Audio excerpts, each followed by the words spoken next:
എല്ലാവരും സേഫായിട്ട് വീട്ടിലിരിക്കുകയാണെന്ന് വിചാരിക്കുന്നു. ഇന്ന് ഞാൻ കറിയാത്ത ഒരു അടിപൊളി ബക്കറ്റ് ചിക്കൻ്റെ റെസിപ്പി ആയിട്ടാണ് വന്നത്. ഇഷ്ടപ്പെട്ടാൽ ലൈക്ക് ചെയ്യാനും കമൻസൊക്കെ അറിയിക്കാനും ചാനൽ ഇതുവരെ സബ്സ്ക്രൈബ് ചെയ്യാത്തവരെല്ലാവരും സബ്സ്ക്രൈബ് ചെയ്യാനും മറക്കരുത്. ആദ്യം ചിക്കനും ഉള്ളും പുറമൊക്കെ നന്നായിട്ട് വൃത്തിയാക്കിയിട്ട് കുറച്ചധികം വരകൾ ഇങ്ങനെ ഇട്ട് കൊടുക്കുക. കാരണം ഇതിങ്ങനെ ഫുള്ളായിട്ട് വേവിക്കുന്നതുകൊണ്ട് തന്നെ ഉള്ളിലേക്ക് മസാല പിടിക്കാൻ കുറച്ച് സമയമെടുക്കും.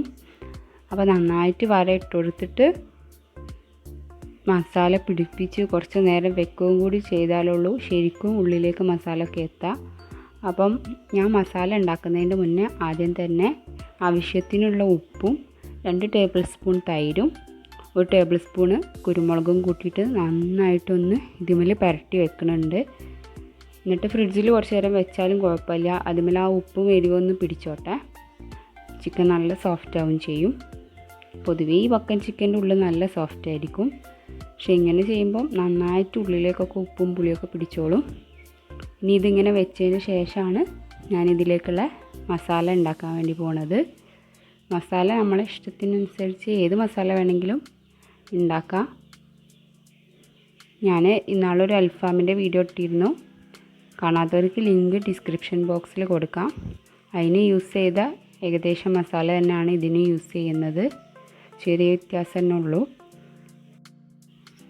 അപ്പോൾ ആദ്യം ഒരു പാൻ അടുപ്പത്ത് വെക്കുന്നുണ്ട്. അതിലേക്ക് 1 ടീസ്പൂണ് വലിയ ജീരകം ഇട്ട് കൊടുക്കുന്നുണ്ട്. പിന്നെ അതിലേക്ക് വേണമെങ്കിൽ ഒരു 1/4 ടീസ്പൂണ് ചെറിയ ജീരകം കൂടി ഇട്ട് കൊടുക്കാം. അത് നിർബന്ധമില്ല. എന്നിട്ട് അതിലേക്ക് ഒരു 4-5 ചുവന്ന മുളക് ഉണക്കമുളക് ഉണ്ടെങ്കിൽ അതിട്ട് കൊടുക്കാം. ഇല്ലെങ്കിൽ പൊടി ഉപയോഗിച്ചാലും മതി. അതിലേക്ക് കുറച്ച് കരിവേപ്പില ഇട്ട് കൊടുക്കാം. എന്നിട്ട് നന്നായിട്ടൊന്ന് വറുത്തെടുക്കണം. കരിയാതെ ഒരു മീഡിയം ഫ്ലെയിമിലിട്ടിട്ട് വറുത്തെടുക്കുക. ഇനി ഇതിലേക്ക് നമുക്ക് പൊടികളൊക്കെ ചേർക്കണം. പച്ചമല്ലി ഉണ്ടെങ്കിൽ അത് ചേർത്തിട്ട് വറുത്തെടുത്താൽ മതി. ഇല്ലാത്തതിനെ കൊണ്ട് ഞാൻ 1 ടേബിൾ സ്പൂണ് മല്ലിപ്പൊടി ഇട്ട് കൊടുക്കുന്നുണ്ട്. അതേപോലെ തന്നെ 1/2 ടീസ്പൂണ് ഗരം മസാല പൊടി ഇട്ട് കൊടുക്കുന്നുണ്ട്. പിന്നെ 1/2 ടീസ്പൂണ് മഞ്ഞൾപ്പൊടി ഇട്ട് കൊടുത്തിട്ട് നന്നായിട്ടൊന്ന് മിക്സ് ചെയ്യുക. ഒന്ന് ചൂടാറിയിട്ട് ഇങ്ങനെ ഒരു മൂത്ത മണം വരും. കരിയരുത്. തീ നല്ല കുറച്ച് വെച്ചിട്ട് തന്നെ ചെയ്യാം. ഇനി നമുക്ക് ഇതിലേക്കുള്ള ബാക്കി ഇൻഗ്രീഡിയൻസ് ഒരു മുഴുവൻ തോടുക്കാനുള്ള വെളുത്തുള്ളി ഫുള്ളും പൊളിച്ചത്, പിന്നെ ഒരു കഷ്ണം ഇഞ്ചി, ഒരു തക്കാളി, ഒരു ഉള്ളി, കരിവേപ്പില, മല്ലിയില, പുതിന, പിന്നെ പച്ചമുളക് 5 പിന്നെ ഇതൊക്കെ കൂടി ചെറുനാരങ്ങ നീരും 1 ചെറുനാരങ്ങൻ്റെ നീരെടുത്തിട്ടുണ്ട്. 2 ടേബിൾ സ്പൂണ് ഓയിലും പിന്നെ നമ്മളിപ്പോൾ വറുത്ത് വെച്ചിരിക്കുന്ന മസാലയും കൂടി ചേർത്തിട്ട് മിക്സീൻ്റെ ജാറിൽ അടിച്ചെടുക്കണം. അപ്പോൾ എൻ്റെ മിക്സീൻ്റെ ചെറിയ ജാറ് പ്രശ്നമായതുകൊണ്ട് ഞാൻ വലിയ ജാറിൽ ഇട്ട് നോക്കിയപ്പോൾ അരയുന്നില്ല. അവസാനം അമ്മിയിൽ തന്നെ അരയ്ക്കേണ്ടി വന്നു. പക്ഷേ അതുകൊണ്ടാണോ എന്നറിയില്ല, ഭയങ്കര ടേസ്റ്റായിരുന്നു ഈ മസാല. അപ്പോൾ ഇതിൽ ഇനി കാശ്മീരി ചില്ലിയോ അല്ലെങ്കിൽ കളറോ ഒക്കെ ചേർക്കേണ്ടവർക്ക് ചേർക്കാം.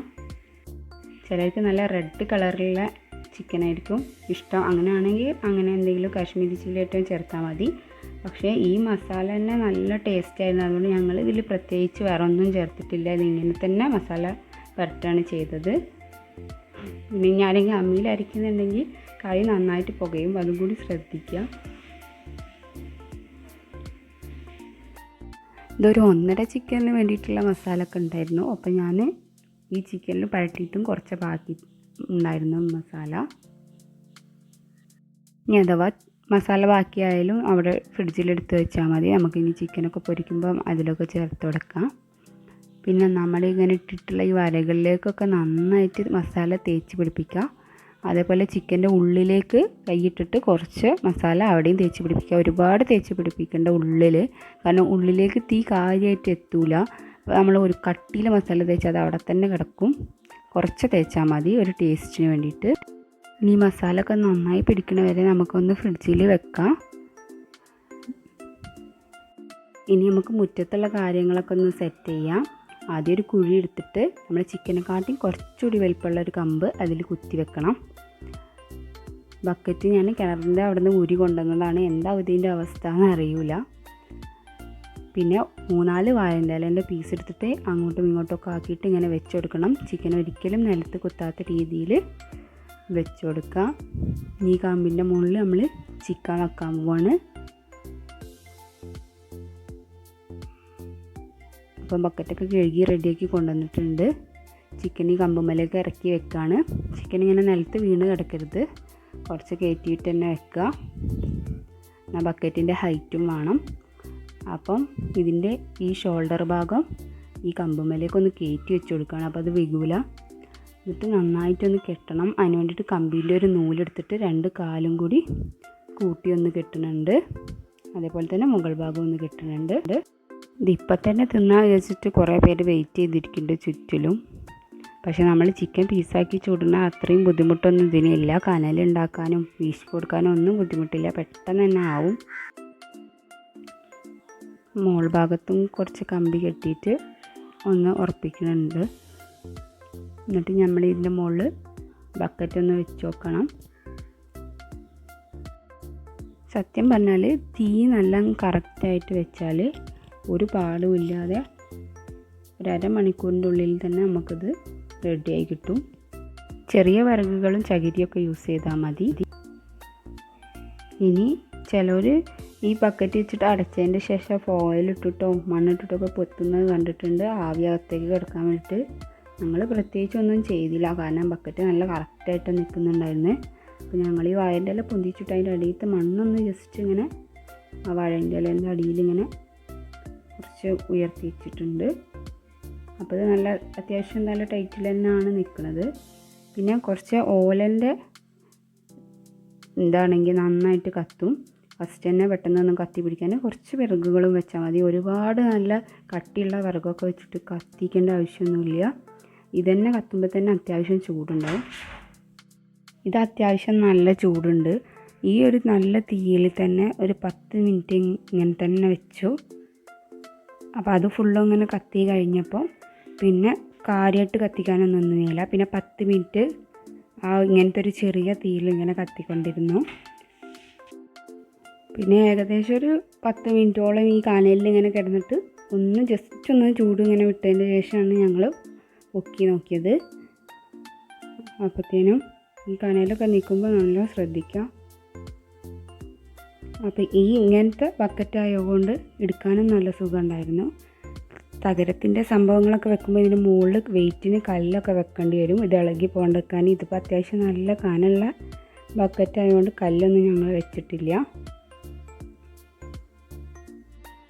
അത്യാവശ്യം വലിയ കോഴിയായിരുന്നു. പിന്നെ ബക്കറ്റ് ആണെങ്കിൽ അത്യാവശ്യം നല്ല കട്ടിയുള്ളതുകൊണ്ടായിരിക്കും ഉള്ളിലേക്ക് കാര്യമായിട്ടുള്ള കരിച്ചിലോ അങ്ങനെ കാര്യങ്ങളൊന്നും വന്നിട്ടില്ല. നല്ലൊരു കളറിൽ നന്നായിട്ട് വെന്തിട്ട് ഉള്ളൊക്കെ നല്ല സോഫ്റ്റായിട്ട് വന്നിട്ടുണ്ട്. അത്യാവശ്യം നല്ല ടേസ്റ്റും ഉണ്ട്. നമ്മളെ മസാല ഭയങ്കര ടേസ്റ്റ് ആയതുകൊണ്ട് ഇത് ശരിക്കും തികഞ്ഞില്ല എന്ന് വേണമെങ്കിൽ പറയാം. പിന്നെ ഞാനിത് ഭയങ്കര ബുദ്ധിമുട്ടാണ് വിചാരിച്ചത്. മിക്കവാറും കാര്യങ്ങളൊക്കെ ഹസ്ബൻഡ് തന്നെയാണ് ചെയ്തത്. പക്ഷെ നമ്മൾ ചിക്കൻ ചുടുന്നതിൻ്റെ അത്ര തന്നെ ബുദ്ധിമുട്ടില്ല ഇത്. പക്ഷെ നമ്മൾ ചിക്കൻ പീസാക്കി ചുടുമ്പോൾ ഓരോ പീസും നല്ല പെർഫെക്റ്റായിട്ട് മൊരിഞ്ഞ് വരും. ഇത് ഉൾഭാഗത്ത് ശരിക്കും നല്ല ഉൾഭാഗത്തേക്ക് വൈറ്റ് കളറാണ്. പക്ഷേ ഈ മസാല നല്ല ടേസ്റ്റ് ഉണ്ടായിരുന്നു. അപ്പോൾ എന്തായാലും ട്രൈ ചെയ്ത് നോക്കാം. വലിയ ബുദ്ധിമുട്ടുള്ള പണിയൊന്നുമല്ല. അത് മുറിച്ചെടുക്കുമ്പോൾ തന്നെ മനസ്സിലാവും ഇതിലുള്ള എത്രത്തോളം സോഫ്റ്റ് ആണെന്ന്. അപ്പോൾ ട്രൈ ചെയ്ത് നോക്കിയിട്ട് റെസിപ്പി ഇഷ്ടപ്പെട്ടാൽ ലൈക്ക് ചെയ്യാനും കമൻസൊക്കെ അറിയിക്കാനും മറക്കരുത്. ചാനൽ ഇതുവരെ സബ്സ്ക്രൈബ് ചെയ്യാത്തവരുണ്ടെങ്കിൽ സബ്സ്ക്രൈബ് ചെയ്യാനും മറക്കരുത്. Thank you for watching. ഇതാണ് ബക്കറ്റിൻ്റെ അവസ്ഥ. പ്രത്യേകിച്ച് ഒരു കുഴപ്പവും വന്നിട്ടില്ല. നന്നായിട്ട് തേച്ചൊന്ന് വൃത്തിയാക്കി എടുത്താൽ ഇനിയും ഒരുപാട് കാലം വെള്ളം കോരാൻ ഉപയോഗിക്കാം. അപ്പോൾ ഇത് നമ്മൾ ഇതിൻ്റെ പുറത്തു കൂടെ വെണ്ണീരും വെള്ളം കൂടി കൂട്ടിയിട്ട് ഒന്ന് ഇങ്ങനെ കഴുകിയിരുന്നു. അതുകൊണ്ട് പെട്ടെന്ന് തന്നെ വൃത്തിയാക്കി എടുക്കാനും പറ്റി. അപ്പം എല്ലാവർക്കും താങ്ക് യു ഫോർ വാച്ചിങ്.